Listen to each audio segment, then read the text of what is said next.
ಜೈ ಭಾರತ್ ವಂದೇ ಮಾತರಂ. ಭಾರತ ಮತ್ತು ಅಫ್ಘಾನಿಸ್ತಾನ ನಡುವೆ ಸಂಬಂಧ ಯಾವ ರೀತಿ ಇದೆ ಎಂಬುದು ಎಲ್ಲರಿಗೂ ಗೊತ್ತು. ಈಗ ಒಂದು ಹೆಜ್ಜೆ ಮುಂದೆ ಹೋಗಿ ಭಾರತ ಅಫ್ಘಾನಿಸ್ತಾನಕ್ಕೆ ಕ್ರೀಡಾ ವಿಚಾರದಲ್ಲಿ ಒಂದು ಬೃಹತ್ ಹೆಜ್ಜೆ ಇಟ್ಟಿದೆ. ವಿಷಯ ಸಿಂಪಲ್ ಆಗಿದೆ. ಭಾರತ ಅಫ್ಘಾನಿಸ್ತಾನಕ್ಕೆ ಕ್ರಿಕೆಟ್ ಸ್ಟೇಡಿಯಂ ನಿರ್ಮಿಸಲು ಮುಂದಾಗುತ್ತಿದೆ. ಇದು ಎರಡು ರಾಷ್ಟ್ರಗಳ ಜೊತೆಗಿನ ಸಂಬಂಧದಲ್ಲಿ ಮತ್ತಷ್ಟು ಎತ್ತರಕ್ಕೆ ಕೊಂಡೊಯ್ಯಲು ಪ್ರಯತ್ನ ಪಡುತ್ತಿದ್ದಾರೆ. ಈ ತಾಲಿಬಾನ್ ಆಡಳಿತದಲ್ಲಿ ಅಫ್ಘಾನಿಸ್ತಾನವು ಅಂತಾರಾಷ್ಟ್ರೀಯ ಮಟ್ಟದಲ್ಲಿ ಅಷ್ಟೊಂದು ನೆರವುಗಳು ಸಿಗ್ತಾ ಇಲ್ಲ, ಅಷ್ಟೊಂದು ಸಪೋರ್ಟ್ಗಳು ಕೂಡ ಸಿಗ್ತಾ ಇಲ್ಲ. ಆದರೆ ಭಾರತ ಮಾತ್ರ ವಿಭಿನ್ನ. ಅಫ್ಘಾನಿಸ್ತಾನದ ಪ್ರತಿಯೊಂದು ವಿಚಾರದಲ್ಲೂ ಸಹಾಯ ಮಾಡ್ತಾ ಬಂದಿದೆ.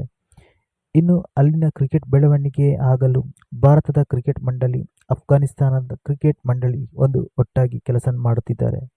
ಇತ್ತೀಚಿನ ದಿನಗಳಲ್ಲಿ ಅಫ್ಘಾನಿಸ್ತಾನದ ಒಂದು ಕ್ರಿಕೆಟ್ ಏನಿದೆ, ಅವರ ಕ್ರಿಕೆಟ್ನಲ್ಲಿ ಒಂದು ಉತ್ತಮವಾದ ಬೆಳವಣಿಗೆ ಕಂಡು ಬಂದಿದೆ.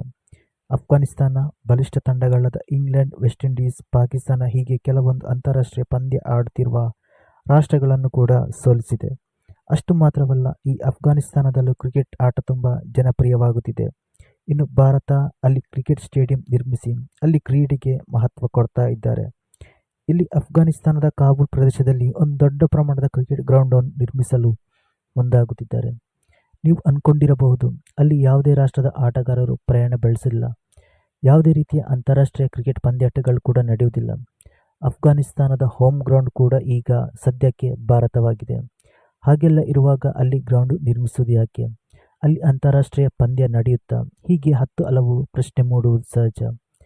ಅಫ್ಘಾನಿಸ್ತಾನದ ಜೊತೆ ಬೇರೆ ಯಾವುದೇ ರಾಷ್ಟ್ರಗಳು ಒಂದು ದ್ವಿಪಕ್ಷೀಯವಾಗಿ ಕ್ರಿಕೆಟ್ ಆಟ ಆಡುವುದಿಲ್ಲ. ಆದರೆ ICC ಈವೆಂಟ್ಗಳಲ್ಲಿ ಪ್ರತಿಯೊಂದು ತಂಡವು ಅಫ್ಘಾನಿಸ್ತಾನದ ಜೊತೆ ಕ್ರಿಕೆಟ್ ಆಡ್ತವೆ. ಭಾರತ ಅಫ್ಘಾನಿಸ್ತಾನದ ಜೊತೆ ದ್ವಿಪಕ್ಷೀಯವಾಗಿ ಕ್ರಿಕೆಟ್ ಆಟ ಆಡ್ತಾರೆ. ಅಫ್ಘಾನಿಸ್ತಾನದಲ್ಲಿ ದಿನೇ ದಿನೇ ಕ್ರಿಕೆಟ್ ಹೆಚ್ಚು ಫೇಮಸ್ ಆಗುತ್ತಿದೆ. ಇದನ್ನೆಲ್ಲ ಗಮನದಲ್ಲಿಟ್ಟುಕೊಂಡು ಭಾರತ ಅಫ್ಘಾನಿಸ್ತಾನದಲ್ಲಿ ಕ್ರಿಕೆಟ್ ಸ್ಟೇಡಿಯಂ ನಿರ್ಮಿಸುವ ಯೋಜನೆ ಇದೆ. ಅಲ್ಲಿ ಅಂತಾರಾಷ್ಟ್ರೀಯ ಪಂದ್ಯಗಳು ನಡೆಯುವುದು ಅನುಮಾನ. ಆದರೆ ಅಫ್ಘಾನಿಸ್ತಾನದ ದೇಶೀಯ ಕ್ರಿಕೆಟ್ ಪಂದ್ಯಗಳು ಅಲ್ಲಿ ನಡೆಯುತ್ತದೆ. ಅಫ್ಘಾನಿಸ್ತಾನ ತನ್ನದೇ ಆದ ಒಂದು ಕ್ರಿಕೆಟ್ ಲೀಗನ್ನು ರಚಿಸಬಹುದು. ಆಗ ಈ ಗ್ರೌಂಡ್ ತುಂಬ ಸಹಾಯವಾಗಲಿದೆ. ಮತ್ತೊಂದು ವಿಚಾರವೇನೆಂದರೆ, ಅಲ್ಲಿನ ಜನರು ಒಂದು ಕ್ರಿಕೆಟ್ಗೆ ಹೆಚ್ಚು ಆಕರ್ಷಿಸುವಂತೆ, ಬೇರೆ ಬೇರೆ ವಿಚಾರಗಳಲ್ಲಿ ತಲ್ಲೀನರಾಗುವಂತೆ, ಅಲ್ಲಿ ಭಯೋತ್ಪಾದಕರು ಬಿಟ್ಟು ಇಂತಹ ಕ್ರಿಕೆಟ್ ಆಟದಲ್ಲಿ ಯುವಕರು ಸೇರಬಹುದು.